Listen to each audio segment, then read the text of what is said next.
Alors là, moi je suis étonnée, je suis choquée de savoir que les gens ne connaissent pas Paco Seri, ce grand batteur, ce percussionniste international que tout le monde connaît à l'international. Eh bien, si vous ne connaissez pas Paco Seri, c'est ce monsieur qui nous rejoint maintenant. Il va juste à la batterie. Bonjour, monsieur Paco Seri. Ah d'accord. On n'est pas très habitué, hein. D'accord. Je vous conduis là. Voilà. Alors, si vous ne connaissez pas Paco Seri, c'est ce monsieur. Et si vous ne savez pas ce qu'il est capable de faire, écoutez-le tout simplement. Vous avez le pouvoir de disposer de votre batterie comme vous l'entendez.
Merci beaucoup.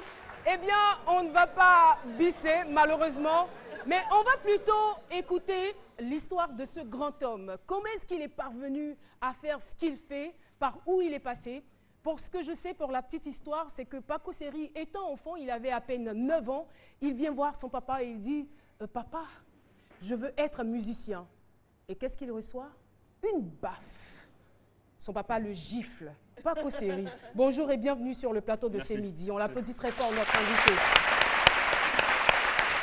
On est très content de vous recevoir sur ce plateau. Vous êtes une sommité et vous êtes la fierté des Ivoiriens. Même s'ils ne vous connaissent pas, ceux qui ne vous connaissent pas, la jeune génération, ils vont vous découvrir. La jeune génération va vous découvrir aujourd'hui. Alors, je parlais donc de cette baffe que vous avez reçue et je me demande, après analyse, est-ce que ce n'est pas cette baffe qui vous a donné l'élan pour votre carrière? C'est possible, c'est possible, c'est possible. C'est quand, à partir du moment où il y a une passion, pour un enfant en tout cas,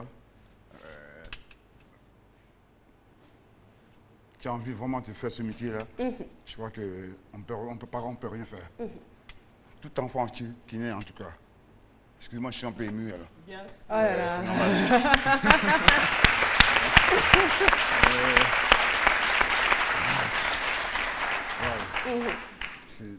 Le public est tellement magnifique. Oui, en tout cas, c'est un plateau très impressionnant. Chaud, On ne sait pas à chaque fois qu'il y a des gens. C'est vrai, c'est chaud. Bon, mais ça va aller, ça va très bien se passer, j'en suis sûre. Donc voilà. C'est la passion. La passion. Je suis très, disons que pour un enfant qui est passionné par quelque chose, on ne peut pas l'arrêter. Vraiment. Et c'est comme ça, vous n'avez pas, votre père n'a pas pu vous arrêter. Et comment ça va se passer, le véritable contact avec les instruments de musique? C'est-à-dire que la première fois que j'ai vu un instrument de musique, c'était au collège de Divo. Parce que dans ma famille, il y a quand même 11 filles et 7 garçons. 11 filles, 5 garçons. Et il y avait que ma grande sœur aînée qui avait 2 ans de plus que moi. C'est la seule qui avait le droit de sortir, faire les fêtes, les booms, du théâtre, la comédie, ça. Et moi, je voulais tout faire comme elle, en fait. C'était votre modèle, en quelque sorte. C'est mon modèle. C'est comme ça que ça a commencé. Mais comment Paco est parvenu à atteindre ces sommets? Parce que puisque vous quittez après le domicile familial pour la musique, est-ce que la tâche a été aisée? Certainement que vous avez été confronté à toutes sortes de difficultés, loin de la famille. Bah, de toute façon, c'est ça la vie. Hein. Dans la vie de chaque être humain, je pense que la vie, elle te donne plein d'épreuves. Tout à fait. Et c'est à toi de faire. Ça doit savoir où tu mets ton parasol après. Donc, oui. Bah, on ne peut pas y échapper, hein, de toute façon. Hein. Il faut passer par toutes les épreuves et puis après construire sa vie. Quand vous dites passer par les épreuves, vous êtes passé par quel genre d'épreuves? Vous savez, nous, on fait un métier quand même où il y a beaucoup de salopards. Voilà. Moi, je n'ai rien entendu. Non, mais moi, je le dis parce que il faut le dire. En tout cas, pour nos enfants qui veulent faire ce métier-là, il faut quand même on leur donne la clé. Il faut s'attendre au pot de banane. Exactement. C'est pas facile. C'est pas seulement la musique, c'est dans tous les métiers du monde, hein, en général.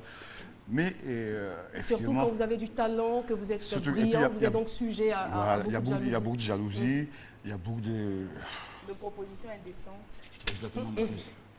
Et justement, en parlant de propositions indécentes, comment est-ce que vous faites pour y échapper ou pour c'est-à-dire que moi, j'ai quand même la chance d'avoir des gens autour de moi qui sont quand même des personnes qui sont, je dirais, c'est un peu mon deuxième pied, on va dire.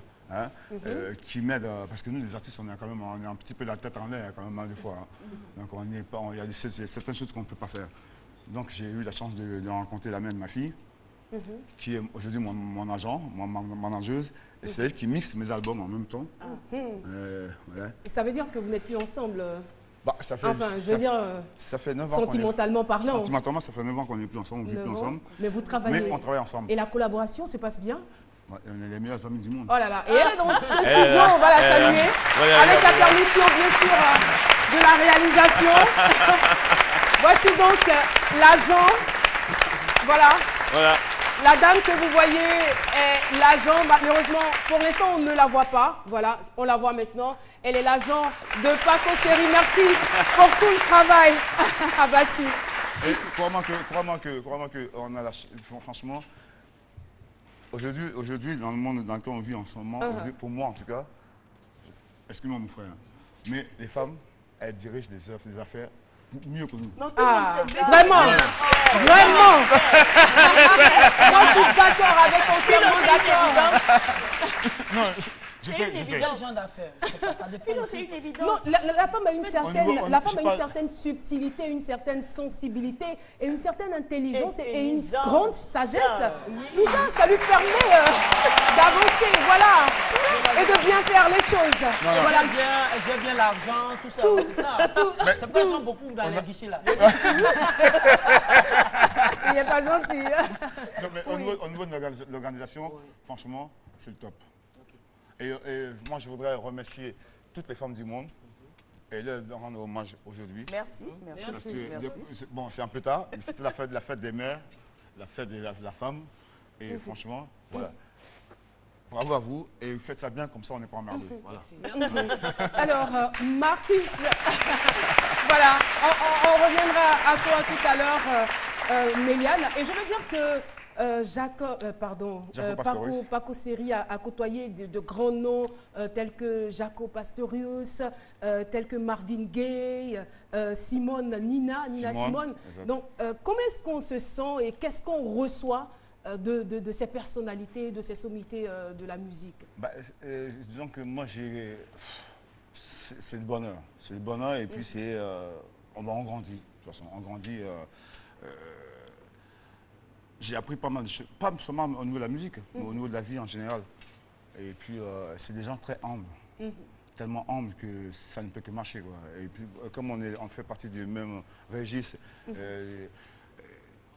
moi, je ne suis pas quelqu'un je ne suis pas une star. Je n'ai pas envie d'être star. J'ai envie d'être quelqu'un de normal. De normal. Et de simple. Et puis, On a envie de jouer ensemble. Et bien moi aussi. Voilà. Alors, je me rappelle, pendant mes recherches, je remarque bien que lorsque Jaco Pastorius vous rencontre pour la première fois, vous écoute pour la première fois, et bien là, il tombe des nues. Il est étonné et sa phrase, mais d'où vient, de quelle planète vient ce monsieur? Eh bien, moi aussi, je lui ai dit la même chose. C'est vrai que c'est sur la tête de ma fille, c'est vrai que je lui ai dit la même chose. Je lui ai dit, toi, tu viens de quelle planète aussi?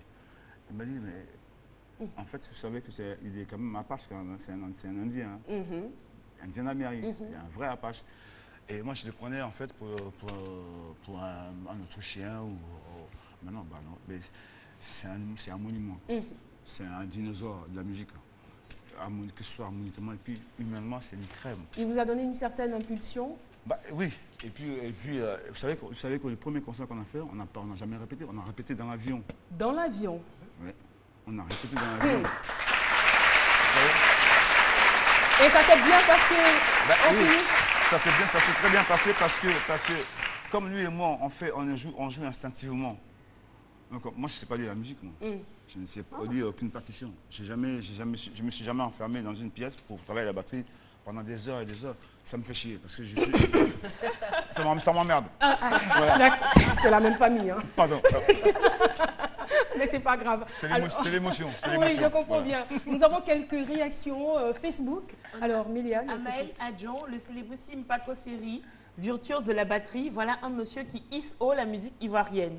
Tu es la preuve qu'en Côte d'Ivoire, il y a des artistes à part entière et non des artistes entièrement à part, sans base instrumentale aucune.